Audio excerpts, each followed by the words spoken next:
Pag ingon sa anak nga, tagay ko, ingani, paliti ko, ingani nga dulaan, paliti ko cellphone. Kau na nga ginikanan, no, mahadlok man ta sa atong mga anak, kay basig mag-rebuild eh. So ang nahitabo, sunod ang ginikanan. Ang order ng Lord is, it's God as the head of the family. Next in the order is the father of the family. After the father, the mother. And then saka ang children. So that's the order nga giset sa Lord. Ang pangutana karon is, did we obey? Nag-obey ba ta sa order nga gibuhat sa Ginoo? Or kung ikaw ginikanan basig under kasi mong anak, no? Uso baya na ron. Nga ang anak nahimong spoiled kasi nga na-distort yung order. Dapat parents og aya ang anak ang nahitabo karon pagdeklara sa anak nga di ko mo eskwela.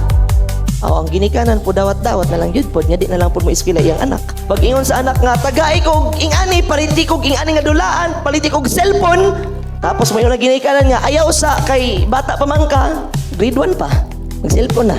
Kau na nga ginikanan, no, mahadlok man ta sa atong mga anak, kay basig mag-rebuild eh.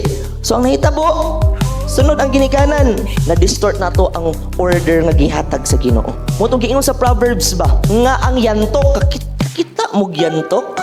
Sige sa mga anak, unsa man ang inyong traumatic experience sa inyong ginikanan?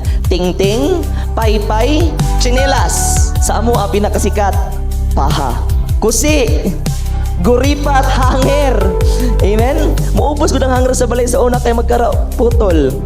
Pero ingon sa Bible di ay, ang pagdisiplina sa anak, ang pagpalo sa anak, di naman nakakamatay. Instead, tinutuwid.